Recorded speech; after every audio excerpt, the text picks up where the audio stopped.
Thank you so much. And Yeah, so, of course. I guess I should go ahead and start off by saying this is Foundations with Success with Sam Bevins, and I'm really glad everyone joined me today. Are you okay that we've already started recording? Absolutely. Okay, awesome, awesome. Yeah. So, uh, sorry, this is my first time. A little nervous. In fact, I actually want to ask you about that. So I saw that you do a podcast currently. Is hmm that correct?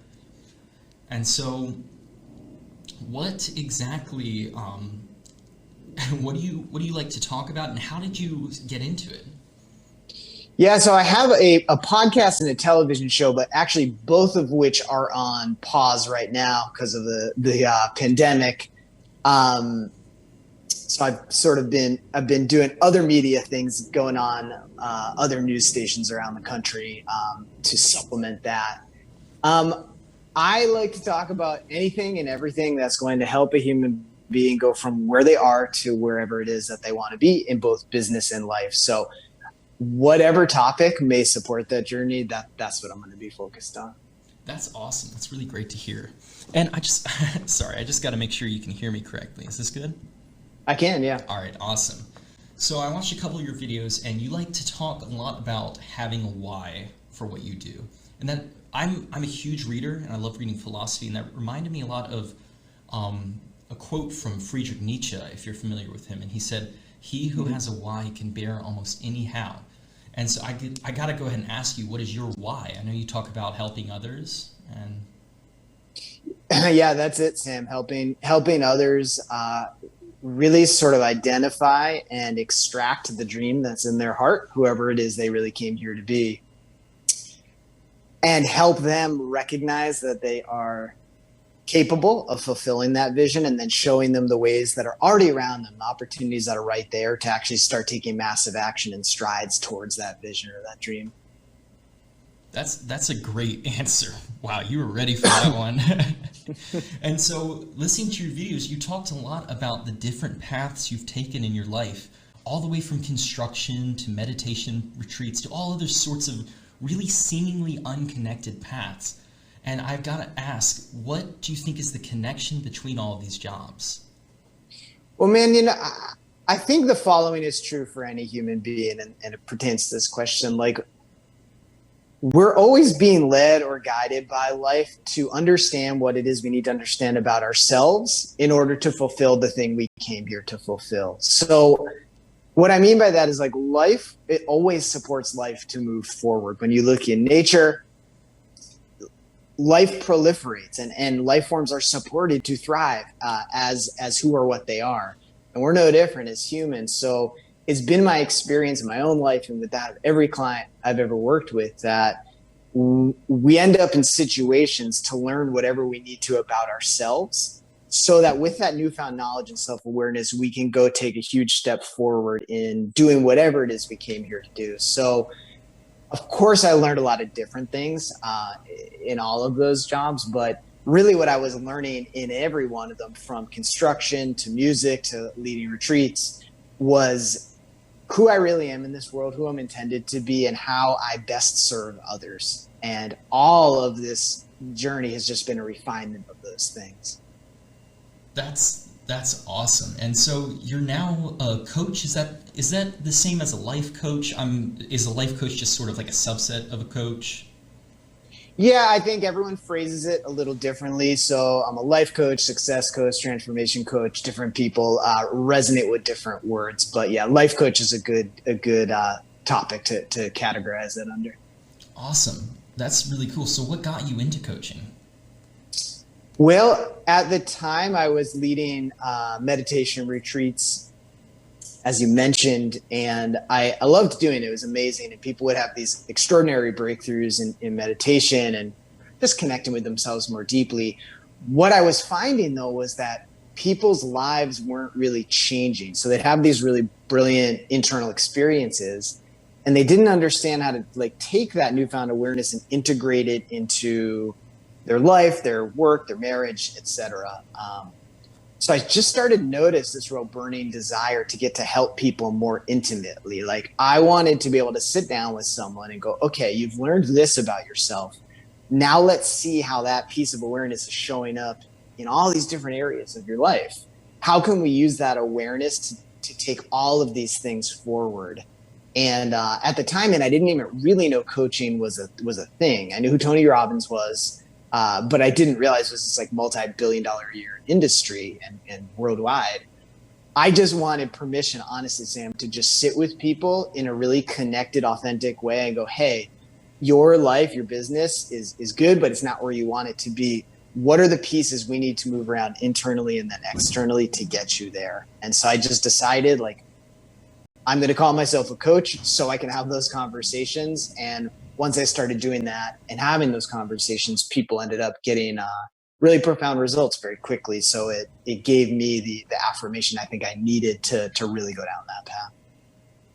That's really exciting. I think coaching is a very important thing. I know there's a lot of self-help books out there, but I don't think you can just read it. I think you need someone behind you to sort of give you that extra nudge. Yeah, I agree, man. And I have a lot of conversations with a lot of people, as you can imagine. So I've heard every type of objection to coaching that there probably is.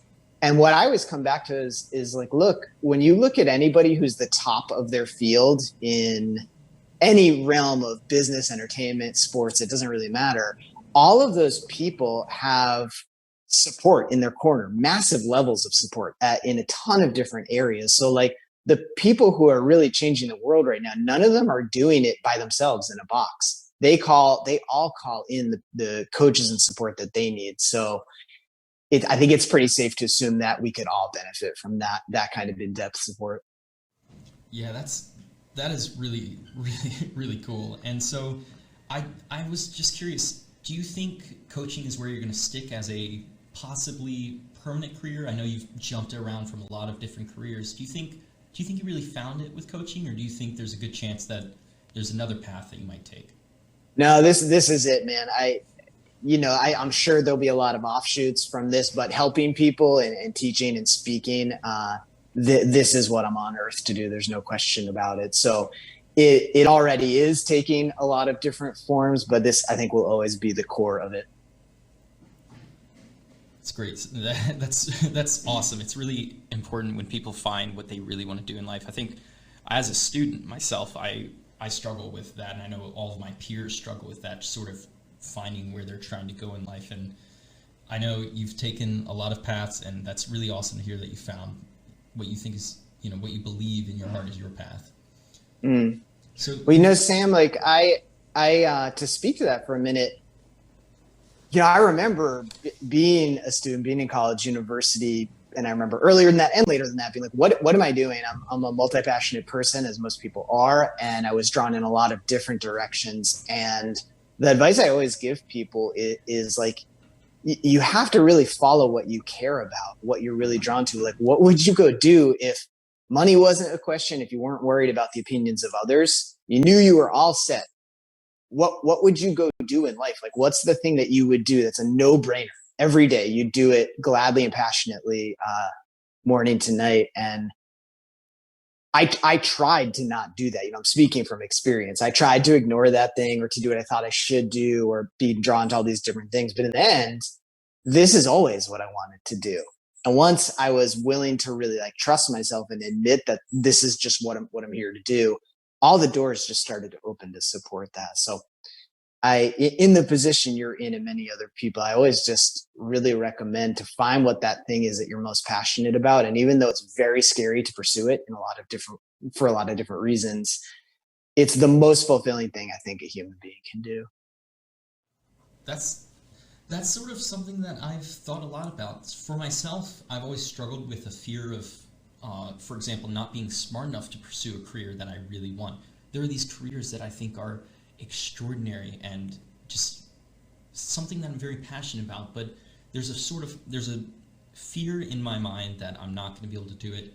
And I've heard the same from my fellow students, that they don't know if they're able to do what they want to do. And so how do you believe a fear like that is supposed to get overpowered by your own will, I guess you would say? Yeah, it's a great question. Well, the dirty secret, man, is everybody feels that. Even the most confident people on earth have self-doubt that comes up. Like, when Elon Musk is launching Tesla, you don't think there's a part of them that's like, I don't know if this is going to work. I have no idea what's about to happen. Like, we're always on the cutting edge of our own lives, meaning we've never done the thing we're about to go do. And obviously, that's going to be scary and quite threatening. But yeah, the dirty secret is nobody knows. The most successful people in the world still don't know. We all have those places of insecurity. So the two things I always say to people in this situation or when this question comes up is A, get support in your life. Like when I brought support into my life, when I started hiring coaches and getting people to support me, that's when this thing started to take off, because up until that point, I was really, really staying small and stuck because of that self-doubt that was coming up. The second piece is this, just to get a little more meta for a second. Life doesn't make mistakes like in its creation. And what I mean by that is when you look around in nature again, everything has a function. It all serves life. Even through when something in nature dies, it still feeds more life. So everything is designed, you could say, to take life forward. And again, we're no different than that. And when you look at nature, everything in nature is supported to fulfill its function. So like a squirrel is well suited to be the highest version of a squirrel. A tree is well suited, and the ways and means are provided for it to be the best tree it can be. Same thing is true for us as humans. The difference, as far as we can tell, between us and other forms of life is we have this higher intellect, which supports us, but it's also the part of us that can then observe our life from the outside. And it creates a lot of challenge. That's where self-doubt comes in. You don't see a squirrel, you don't see a tree, you don't see forms of nature going like, shoot, I don't know if I'm good enough to be what I came here to be. As far as we can tell, other life just doesn't do that. But we're gifted with this intellect, but it also can create some problems. So I just always remind people of that. Like, you're part of this continuum of life, and everywhere else you look, every form of life is good enough to be what it came here to be and is absolutely supported to do that. And I think when we start to look at life that way, it helps us reframe some of these self-limiting narratives that we tend to tell ourselves. That's that's a wonderful way to put it. I think there's an old quote. I forget who it was. It might have been Hegel, who said that the greater the intelligence, the harder it is to actually begin your function. I'm probably don't all you philosophy nerds don't don't come at me for that. And I think that's sort of the issue with humans. We don't really we let our great intelligence trip us. So yeah, we do, Sam, and it's designed to trip us. That's this thing we don't like to recognize, but once we do, it starts to set us free. You know, we have a conscious mind and a subconscious mind. Different people talk about it in different ways, but they're all essentially saying the same thing. And that subconscious mind is like an operating system. It's just going in the background all the time. And it is designed because it's what we had from ages 0 to 7. That's sort of the software we had at that time. It's designed to just keep us alive and safe. That's all. It's connected to the reptilian brain, and it fulfills its function perfectly. The challenge is it's super risk averse, meaning like you and I are here and we're both relatively safe, meaning we're safe enough to be talking over Zoom. So the subconscious for both of us looks at it and is like, okay, great. We did our job. So let's change as few variables as possible, because when we adjust certain things or change them, we don't know what's going to happen. Life becomes less predictable and we might be in danger. So the subconscious, its number one thing is like, let's keep things exactly as they are right now. The problem is any opportunity that's going to help us move forward towards fulfilling our function, our dream, our purpose, etc., to the subconscious, it will always look like a risk or a threat. So the subconscious will stir up thoughts and stir up emotions that get us to, let's say, bite on those thoughts and emotions and then get us to stop. Does that make sense how I said that? yeah, that makes perfect sense. It brings me to the next question I have for you. So what fears have you had to overcome in order to achieve the goals you've reached? And what fears do you think you still have to overcome? Good question. I imagine the same fears that plague everybody. It's the same or similar fears to every client I've ever worked with or talked with, which is like, am I enough? Am I capable of fulfilling this dream I have in my head and my heart, and what's going to happen once I start to rise. The more we rise and the more responsibility we take on, the ground starts to get farther away, meaning the fall looks farther than it did when we were first starting the journey. So for me, that manifested a lot as like a fear of visibility. So I had my life up to a certain point very well managed, where like I was never too visible, meaning I could always sort of fly under the radar, be who I needed to be for other people. So I would be well liked enough that I wouldn't be abandoned, or love wouldn't be lost, etc. Which is a pretty similar refrain for most people I've talked to. And obviously, we're sitting here on a Zoom. I'm visible more and more and more in my life and business. And in fact, being very visible is a huge part of my function and my purpose on planet Earth. And it's always like that. It's like the thing that is most threatening to us is most threatening because it's like intimately connected with us fulfilling our higher function.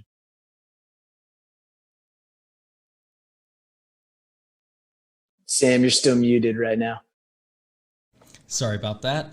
Every No time you worries. answer these questions, I'm a little speechless because you've sort of come to all these wonderful, profound philosophical realizations that take some people years and years to just fully realize, even one of them. Like the realization that your motivation for what you do is just as important for what you actually do. So how did you come to these realizations? Was it primarily through reading or mindfulness? Yeah, so I'm a big learner. I really like self-study. I love reading, and I always have. So that's always a component.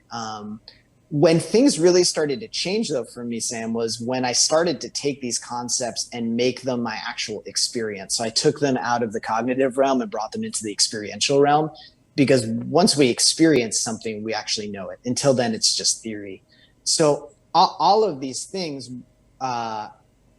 while I read about them and I learned about them through books and study, I can speak so confidently, or to whatever degree I can speak confidently about them, because I've lived them and I've put them into practice in my life and my business over and over and over again. And anything I teach other people is just because I've experienced it and I understand it to be true. I've seen it to be true and seen it to be something that is repeatable when done in a similar way. So, when I'm first talking to someone who's like, let's say, potentially interested in working together, they're like, well, what are your credentials, or where did you study? And my answer is always something pretty similar, which is like, I've just lived all this stuff and I've proven it true in my own life and the life of others. And that's always going to be, I think, more valuable than a piece of paper that says you learned something, or a book on the shelf that posits this incredible theory.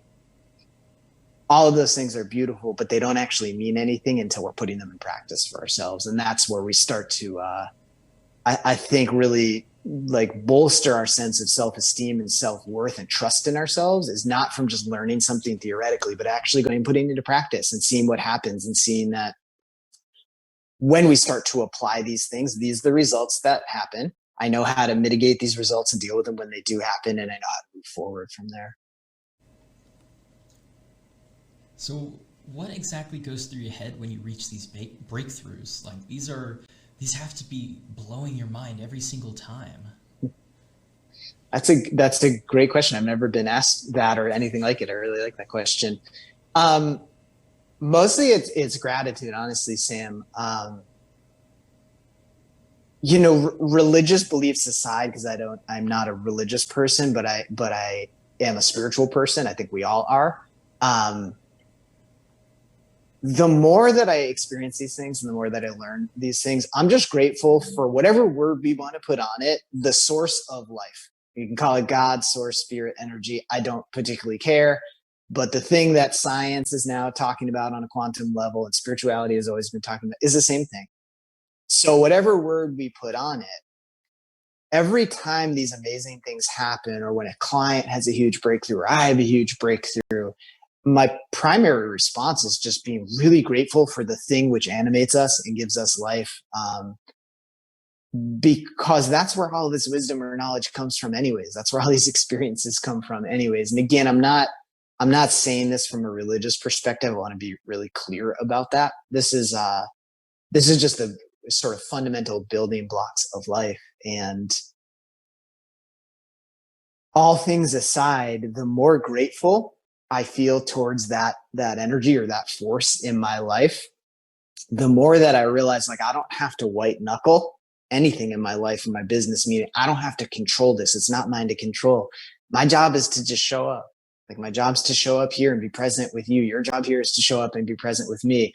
And then whatever wants to be expressed through us is the thing we allow to express. So I know it's a bit of a circuitous answer, a long-winded answer.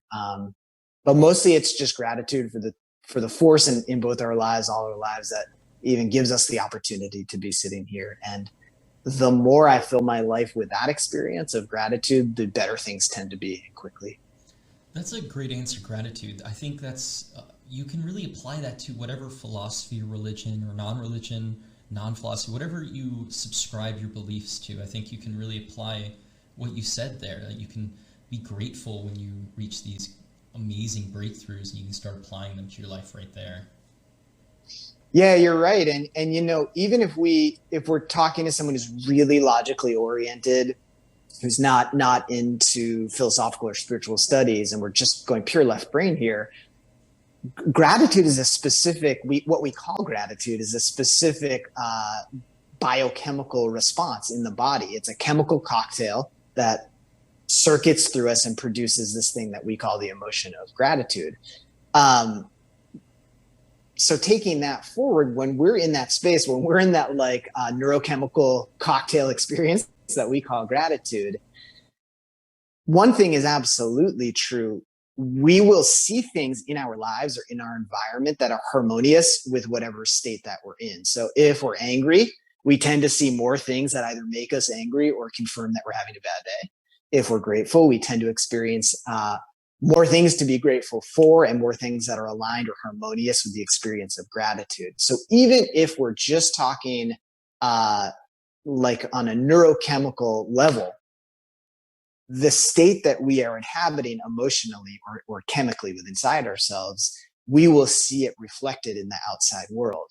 So it just sort of tends to reason from a very left brain perspective. If we want our lives to get better, and we know that we're going to experience in the outside world something harmonious with how we're thinking and feeling internally, it stands to reason that focusing on gratitude is going to be a pretty massive boon to our lives, because who doesn't want to experience more things to feel grateful for and excited about in their life? Yeah, absolutely. And so I've got to ask, in terms of, we're talking about, how you come to these realizations. What do you have a person or a particular book or a particular volume that is your greatest influence? Something like a grandparent or a writer or even someone you just stumbled upon in the street? That's a really good question. I've had several mentors that are really, really significant in my life and probably always will be. Several books that really, really blew the top off for me and continue to. So one of the books that I always go back to, there's a few. One's called Working with the Law by Raymond Hollowell, Holliwell. And he's just talking about universal principles and how they apply to our lives. He is doing it through a slight sort of mystic Christian lens. So if that lens is really abhorrent to you, maybe it's not the book for you. I just look at it more as like a spiritual truth that's cloaked in that language. But he's just talking about these very core universal principles that when we are willing to align with them, life gets a lot easier, a lot more beautiful, a lot more exciting. So that's a book I return to really frequently. There's another book called The Unlimited Power of Your Imagination by Neville Goddard. Or excuse me, The Power of Your Unlimited Imagination by Neville Goddard. Similar in tone. It's just, it's talking about these universal principles. And something I like about both those books is this: life feels very confusing for a lot of people. We're drawn towards certain things, but then we doubt if we can get there.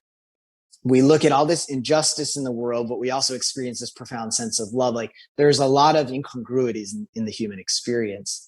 Something I love about both those books is what they're really addressing, this sort of foundational or fundamental calculus of the universe. These unbending laws by which everything works and moves in the universe. When we start to break life down to its simplest components, which these two books do, a lot of what is confusing or confounding in our lives ceases to be so. We just say like, oh, this is how life moves. I can either choose to align with that and life gets easier, or I can buck against it and life will continue to be challenging, most likely. So again, a long-winded answer, but those two books I really love. I love the long-winded answers. It allows me to talk less and hear you more. And I think that's definitely going to be the key for me on these podcasts, especially in my first. Don't sell yourself short, man. You're very eloquent and you ask great questions. Thank you. And so I want to ask, do you have so you've been through education, you've been to college. Did you ever finish a degree, or did you just enjoy the learning? I did finish a degree. I had a really interesting journey in college. I got to college and very quickly realized I have no idea who I am as a human being, none at all. I grew up in a really nice environment with loving parents. And I just had not either, I don't know if I wasn't supported to do it or just I wasn't ready, but I had no idea. I was so immature as an 18-year-old, not just in behavior, but in my understanding of myself.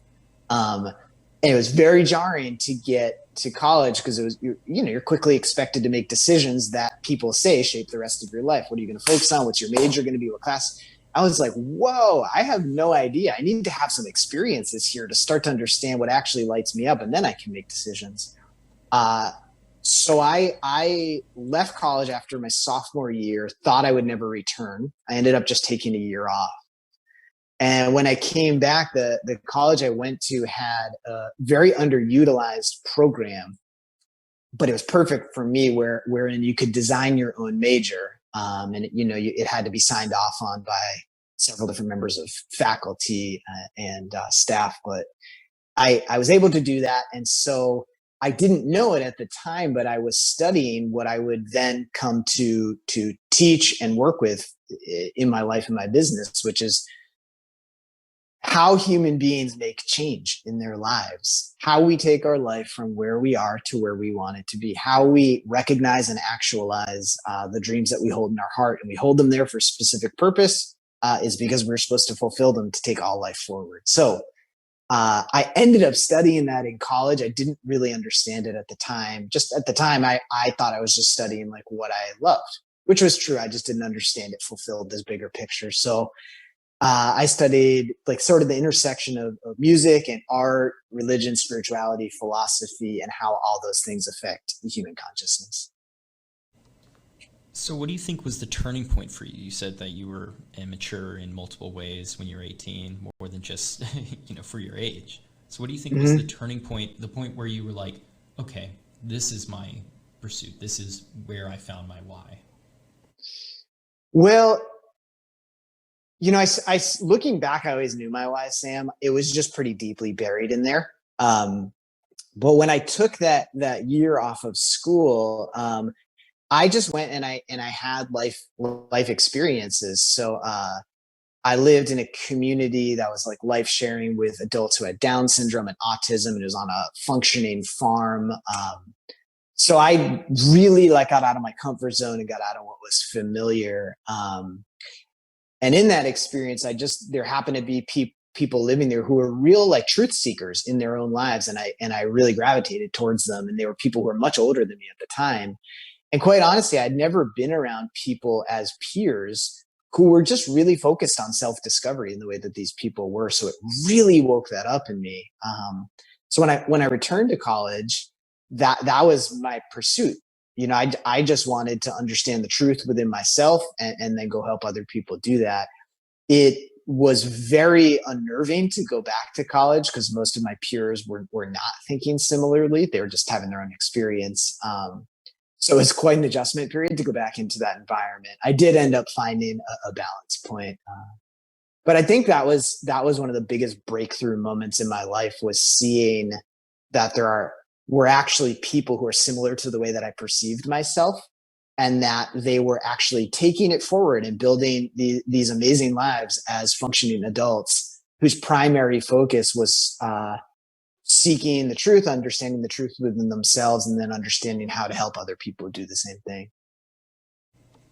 So to sort of gravitate to your why, I was just curious, what advice could you give to students during this time? So at my school in particular, everything's online, no one's excited about it, but students have to adjust. So what is your advice to people who just very broadly have to deal with everything going on with COVID, have to sort of transition in a way that they never thought they were going to, especially not 6 months ago, and never wanted to? That's a really great question. It's something in our own family we're looking at, because I have a 10-year-old son whose school is all virtual right now, and it's certainly not what he wants or is excited about. So we're looking at the same thing going, how do we make this amazing? The first thing I would say to everybody is there has to be a solution that really works for you here. I don't know what it is. I don't know the particular situation everybody is in at your school, obviously. But what I do know is anytime a problem shows up in our life, there has to be a solution connected to it. It's the other side of the coin. So if we start asking better questions, we get better answers. So rather than looking at it going like, this sucks, this is not what I wanted, this is not what I signed up for, have that experience, be gentle with yourself, feel what you need to feel, and then flip the script, turn it to the other side, start asking more solution oriented questions. What can I do right now that will make this amazing? Where's the blessing embedded in this? What opportunity is this creating that would not have existed before? Like if this wasn't happening, Sam, I don't know that we'd be doing this podcast, for instance. So there's all these little gifts that pop up out of challenge. We just have to teach ourselves to think like that. So that's sort of broad. One of the things we're doing with my son is to supplement this fairly sterile, unexciting virtual learning experience, at least for him, is to figure out how to inject his passion into it. So for instance, he loves hip hop, he loves basketball. We're here in LA, which means we happen to have access to people doing both of those things at a really high level. So one of the things we're pursuing for the fall is how can he do an independent study with some MC rapper that he loves, or someone on the Lakers or Clippers or whoever, where he can either be in person or still maybe it's going to be virtual, but he's getting to dig into something he really truly loves with someone who's attained it at a really high level of excellence. So I would recommend for anyone at your school, anybody listening to this, find a way to engage with what you love to supplement the learning environment if the learning environment is not totally fulfilling your needs. I know everyone at your school is probably working extremely hard to make the learning environment amazing, so I don't mean that as a shot towards anybody. But if it's not what you signed up for, find a way to make the experience something that is what you signed up for. So find a way to study with someone, find a mentor, find someone doing what you love, and go have experiences with them however you can. That's great. I really like the idea of trying to find the good in something that very surface level looks awful. And an example I have here is Alicia Riley, who's the special events coordinator here at my school. She saw this pandemic and said, well, we're going online, and so how can I facilitate helping the students online? And so she built this whole studio. I mean, you can't see most of it. It's a very impressive studio she's done, and great work she's done here. And I'm really grateful to her and everyone else who's sort of helped keep the focus on students, keep the focus on helping those who they are here to help. And I think that definitely goes back to your own why. And do you have any thoughts on that? Yeah, I do. I think it's a fantastic observation. And again, life is always supporting life to move forward. We just have to train ourselves to really think like that. So no matter how horrible a situation is, we're gonna have an emotional response to it, and there's no problem with that. So we feel it, but then there is a time when we move beyond it and go, okay, great, this wasn't what I would have chosen, 6 months ago, let's say, but it's where I find myself. So what's the opportunity here? What can I do to make this amazing? Because we know there has to be a way. And we see the people, I don't know in your world, Sam, what you're seeing, but what I'm seeing in mine is the people who gave themselves a minute to adjust to this pandemic and then went, okay, this sucks on some level, not what I would have chosen. And it's where I am, so I'm going to do whatever I need to internally or externally to pivot and make this amazing. those people's lives and businesses are thriving right now. The people who went into doom and gloom and never chose to get out of it and just chose to continuously remain focused on how horrible it is, their lives and their businesses have largely stalled out. And they're now sort of in this perpetual loop of suffering. So there's always a way through. There has to be. Life would implode upon itself if that wasn't true. So I just urge everybody, whatever your situation is, to acknowledge whatever it is you're feeling, feel what you need to. And then once you felt it and expressed it, move forward. How can I make this situation amazing? What's the gift here? What's the opportunity here? Tristan, I have to say, when I step away from this podcast desk to do my schoolwork, I'm going to keep everything you said in mind. I'm going to look at the bad, just filter it and say, okay, what good can I make out of this? And I just want to thank you so much for joining me today. And if you have anything else you'd like to discuss, we can go ahead and do that, or we can go ahead and sign off here. Well, thanks, Sam. This has been an awesome experience. I really love how you've held the container for this conversation. It's truly been a pleasure being here. And I would just say this to remind everybody of something everybody already knows. How we think and feel has a profound impact on what we experience in our life. And though it doesn't seem like it, what we think about and how we feel about what we think about is totally under our control. No one can make you mad. No one can make you sad. You might feel mad or sad, but that's an internal process and an internal choice, regardless of what's going on around you. So I just want to urge everybody to remember, if you choose to think about your circumstances differently, you will see opportunities to create something more beautiful out of what is currently going on. If you choose to focus on how crappy things are and remain focused there, you're going to have experiences that are harmonious with that way of thinking. This is the only place we truly have control in life, is where we focus our thoughts and our feelings. And it has a profound impact on our lives. So I really urge everybody to just to take that to heart and see what little shifts you can make in your own mindset that may have a profound impact on your life. That's a great way to end this off. I want to thank you so much, Tristan Gutner from Tristan Gutner Coaching. And you can find him at tristangutner.com. And your services, I imagine, are still available even online. It sure are. Awesome. Thank you so much for having me. Thanks, Sam. Much for joining me. Thank you for having me. You took the words out of my mouth. Thank you so much. Have a great day. Have a good morning.